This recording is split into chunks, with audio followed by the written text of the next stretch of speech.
just walls of water and things, just really damaging it. The shrine itself was high enough that it was not significantly affected, but a lot of the other buildings have been seriously damaged. So here's hoping that does get worked up and resolved. Meanwhile, last week there was a 24-hour charity podcast to raise money for that, and it raised over $31,000 US for the Quake charity, and it included a huge range of people on there. Everyone from Stephen Bloom, Lucy Christian, Colleen Klinkenbeard, Crispin Freeman, the folks behind Anime Expo Live and Anime World Order, Wendy Lee, Mike McFarland, Michelle Ruff, The Reverse Thieves, Christopher Sabat, Patrick Seitz, Justin Savakis, Stephanie Shea, Ed Sizemore, Eric Stewart, J. Michael Tatum. The list goes on. It was a huge, huge, huge thing. Great to see folks putting that together. It was put together by the One Piece podcast to raise money. So good to see them doing that and getting together to help out with all that. Speaking of which, over 43, or at least 43 manga creators have come together to hold a charity sale in Utsunomiya for disaster victims. It's led by Rumiko Takahashi of Inuyasha, Ranma 1/2, Rinne, and the others. Monkey Punch, creator of Lupin III. Yuta Tamago, the creator of Kinnikuman. Makoto Raikou of Zatch Bell. And includes a huge list of other creators helping out to sell stuff, including art and so forth, for disaster victims. So that's, again, great thing to see of folks doing that for victims of the disaster. Meanwhile, Tokyo Big Sight, the huge convention center that normally houses Comic-Con and other major anime and manga events, has announced that they are going to be allowing 3,000 people in to house them after the disaster. So up to 3,000 evacuees will be able to live in there for the time being while housing is being rebuilt. So here's hoping that works out. Meanwhile, probably the biggest anime news of the week would be the fact that Sentai Filmworks has licensed Angel Beats. That's right, the very popular 12-episode anime series from, I guess it was 2 or 3 seasons ago, has now been licensed and will be released in the US. It will be dubbed and released on DVD and Blu-ray sometime soon. So it's great. We've been wondering how long it would take for that to get released. It will be premiered at Anime Boston April 22nd and 24th. So pretty darn soon you'll be able to see a version of that. No news yet on when exactly the DVDs or Blu-ray discs will be released. So that's that. Also in anime news, this is kind of odd. The anime Scryed, however if you want to describe this, there's going to be a 10th episode re-release of Scryed, and it'll be re-edited. They're apparently going to go back and re-edit the TV series for its 10th anniversary release, which is pretty unusual for them to actually do that just because it's the 10th year anniversary. So interesting to see where that goes. Certainly an anime that got a fair amount of attention when it first got released. Meanwhile, Crunchyroll, their app has kind of sort of probably leaked the names of a bunch of anime that Crunchyroll is at least looking at licensing. Basically, their app lets you choose which shows that you can get notifications for, and it recently got updated with a bunch of new series that haven't been announced yet. We don't know if they have them or not.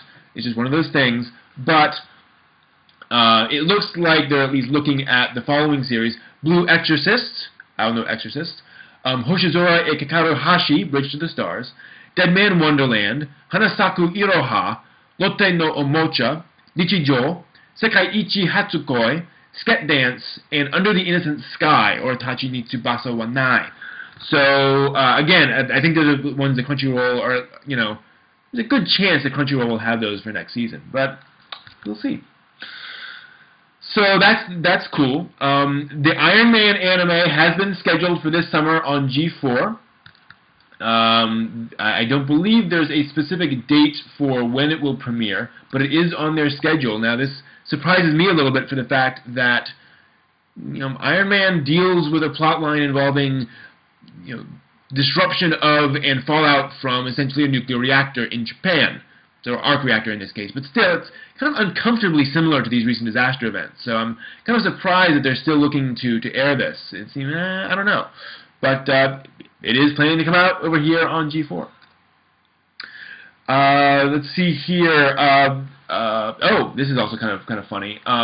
It was there was a behind-the-scenes clip recently showing stuff being done at Funimation when they're dubbing Sora no Otoshimono, and the video on the screen of Sora no Otoshimono was very clearly a fan sub. So yeah, they were asked for clarification, and they said, the thing that's going out is the reason that's there is that they basically sometimes they can't get the original source material from Japan fast enough, partly because Funimation does move very quickly. So sometimes if they can't get it, they'll just go and grab it off the internet so they can get started. So yes, apparently they were showing that, that just internally. I mean, just for the dubbing process, just so they have something to match lip flaps too. They were using that. So that was kind of surprising, and just kind of funny. Moving on to some manga news. The new J-Manga site has been launched in beta. This is a site by a bunch of basically companies in Japan to provide manga online, and so you can go right now to jmanga.com, and man, they're going to have, once this launches, Claymore, Bakuman, D. Greyman, Toriko, Naruto, Bleach, Devil King, Rosario Vampire, One Piece, Rurouni Kenshin, Dragon Ball, and Dragon Ball Z, With the Light, raising an autistic child, Dragon Girl, Samurai Harem, Town of Evening Country of Cherry Blossom, which is a manga about survivors of Hiroshima, Crayon Shin-chan, Hitohira, and Death Note, amongst many, many others. So, boy, that's rather amazing. This is the group that partnered with Crunchyroll to help them develop the site. Crunchyroll is not necessarily Crunchyroll is not part of the site, but they help them build the site, basically.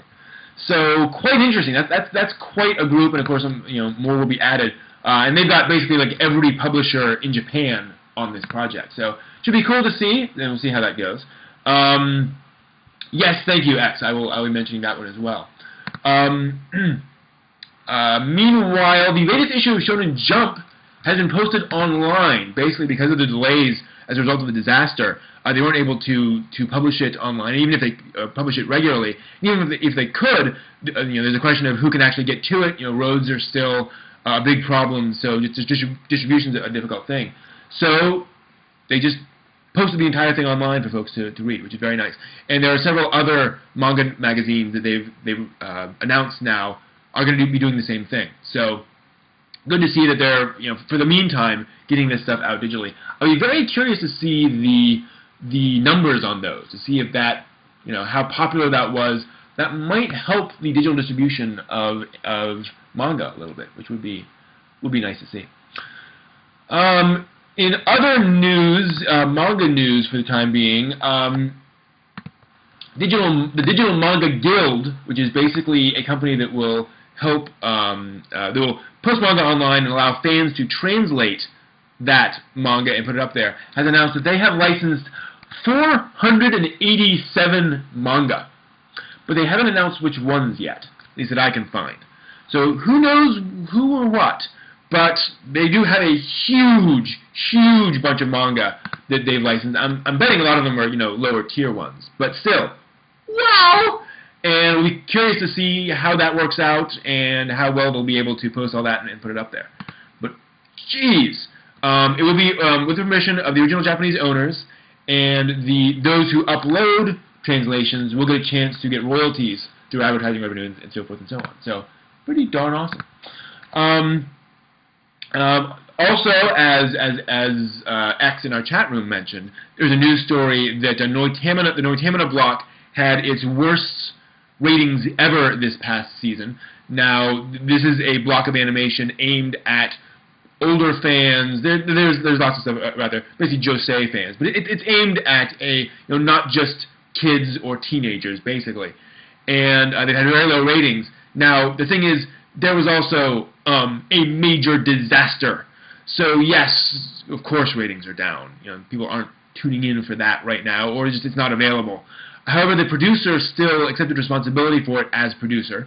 And the two anime in the Noikamina block this season are Fractal and Wandering Sun, two of the more experimental anime out there. So hopefully this won't reflect too badly on those anime. I think it's more just a matter of, the reality of right now.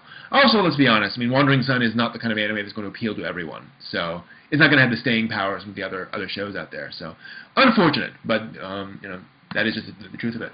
Also rather awesome, Ai Otsuka, a J-pop idol and singer and so forth, has just had a baby girl.